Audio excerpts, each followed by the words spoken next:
Sr. Ministro de Estado e dos Negócios Estrangeiros, Senhoras e Senhores Secretários de Estado, Senhoras e Senhores Embaixadores, Senhoras e Senhores Chefes de Missão, Senhoras e Senhores Cônsulos Gerais, minhas senhoras e meus senhores. Sr. Ministro, cumprimento na pessoa de Vossa Excelência o Governo saído das eleições legislativas de outubro, ao qual competirá a condução da política externa portuguesa nos próximos 4 anos, tendo a certeza de que a colaboração institucional com o Presidente da República continuará a ser excelente, como sempre o foi na anterior legislatura.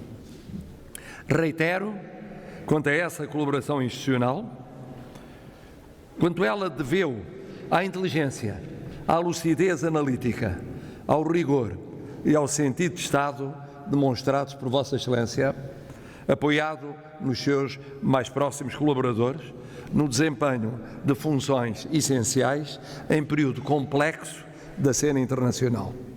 Predicados, aliás, patentes na precisa e exaustiva intervenção com que abriu o presente seminário.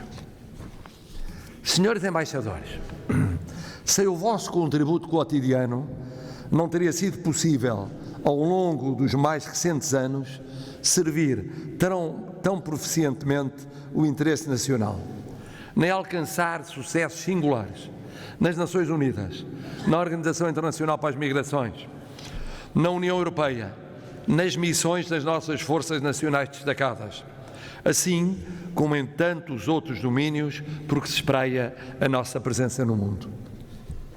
E não seria certamente possível, apesar dos constrangimentos conhecidos, acorrer a tantas e tão variadas e justas solicitações dos nossos compatriotas espalhados pelos 5 cantos do universo, como disse Vossa Excelência, Sr. Ministro, elas e eles que são dos mais corajosos e resistentes de todos nós.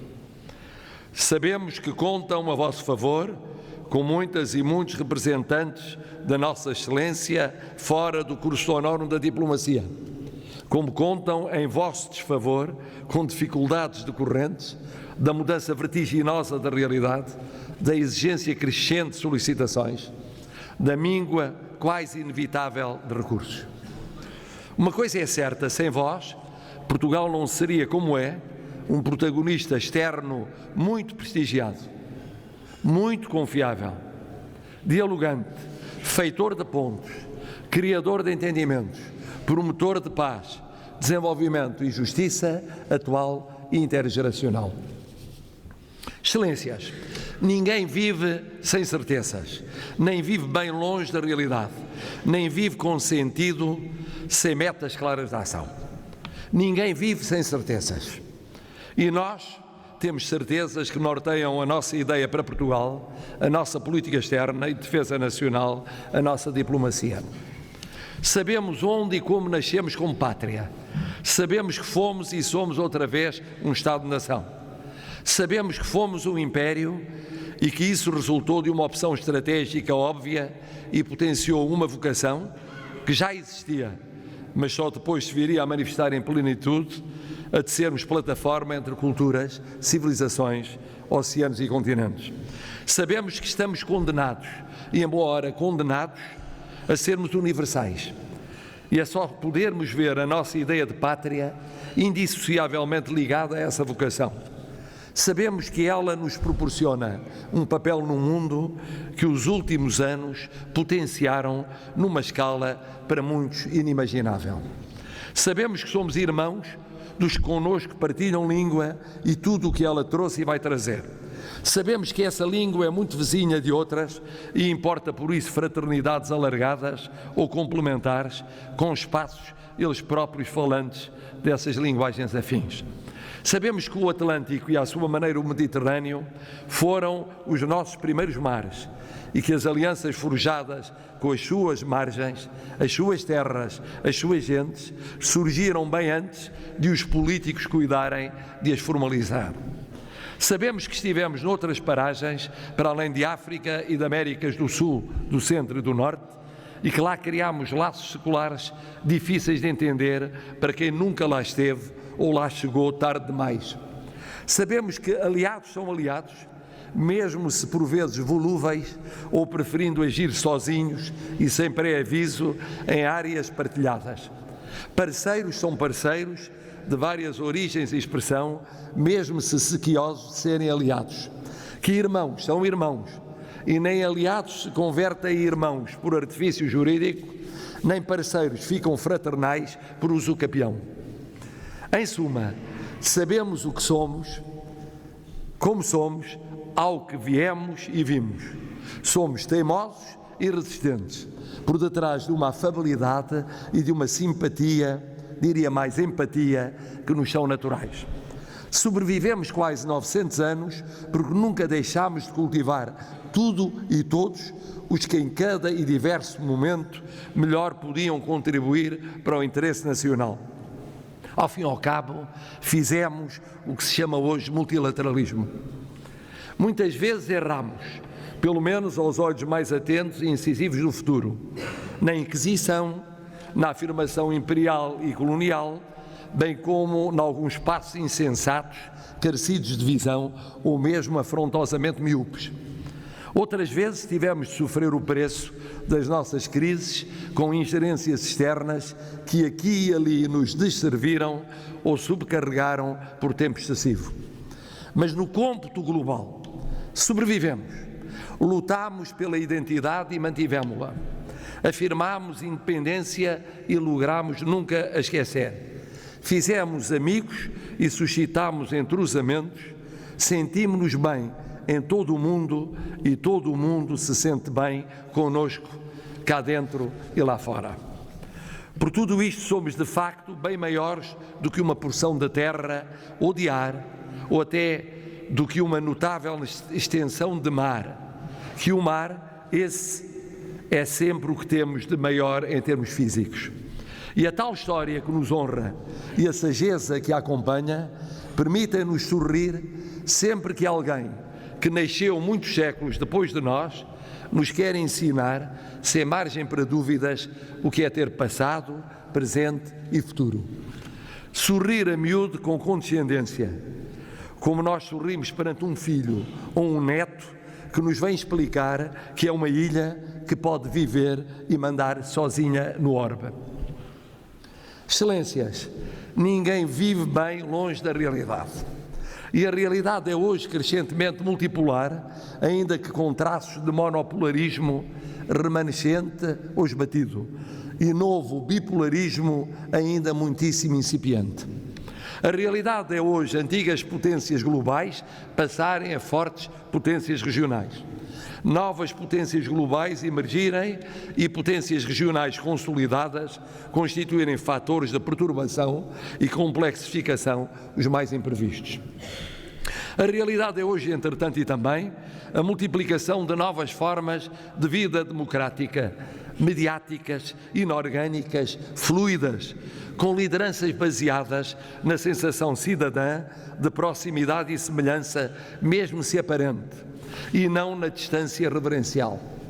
A realidade é, em casos demais, essas democracias manifestarem tentações de conversão em iliberais, ou seja, muito pouco democráticas.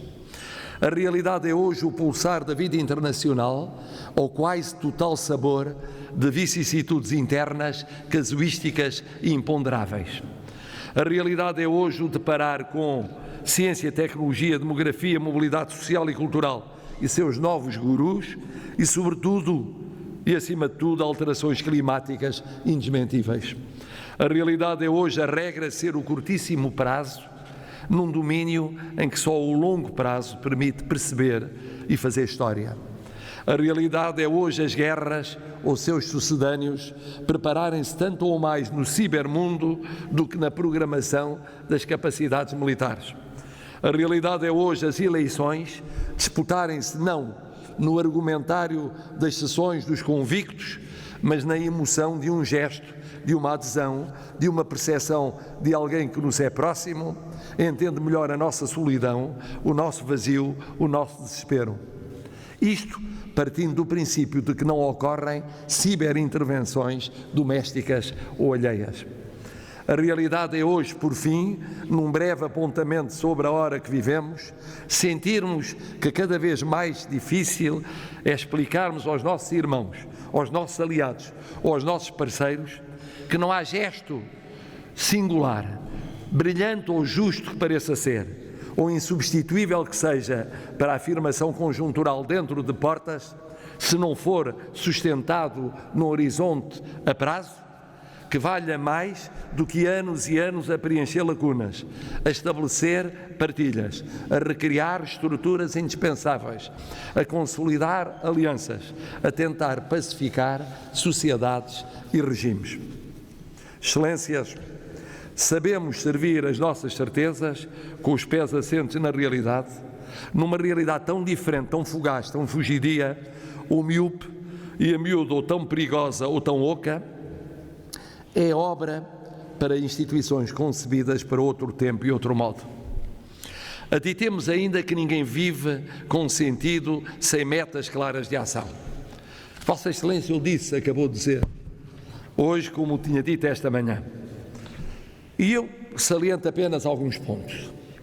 A preparação da presidência do Conselho Europeu já daqui a um ano, naturalmente inserida, como tem dito o Governo, na nossa política global para a Europa, garantindo que é tempo de recuperar o tempo de espera ou transição, que é tempo de perceber, como nós percebemos em primeiro lugar, o significado do Brexit, que a África não fica nem pode ficar mero campo de disputa de protagonismos europeus da ocasião.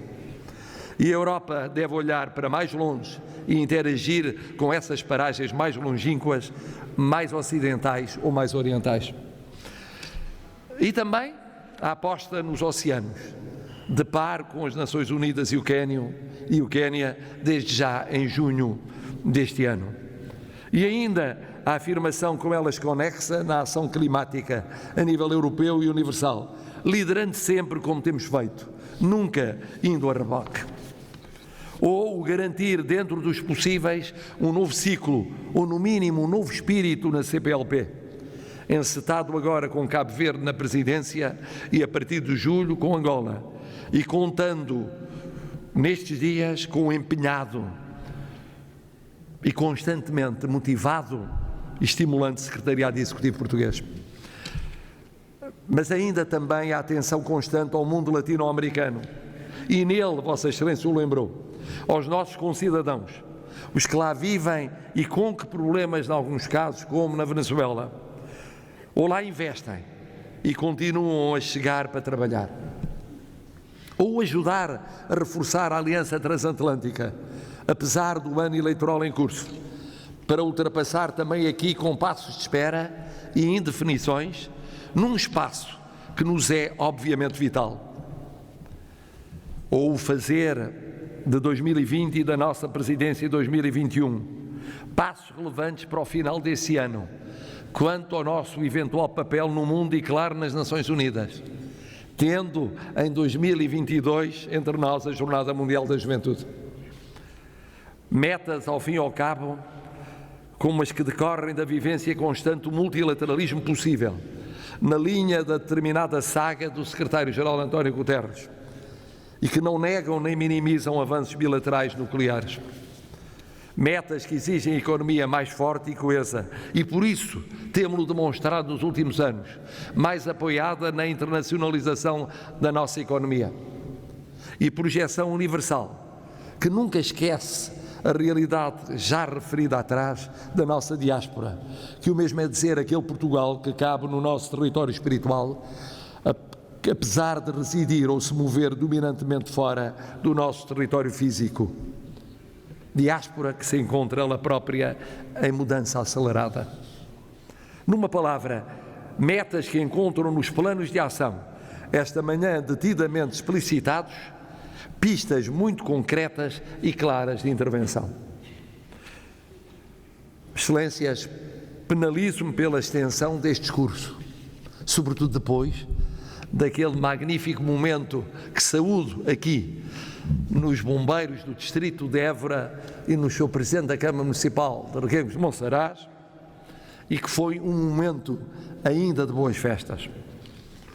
Desde já, ficando seguro que em qualquer circunstância será mais do que compensado o abuso de hoje em janeiro de 2021, ou porque o tempo será de outras condicionantes e o bom senso aconselhará a não dar por adquirido o que é a decisão soberana de outrem, ou porque o balanço a fazer será muito curto, breve e contido, como compete a quem deve ceder a ribalta aos que estarão a chegar.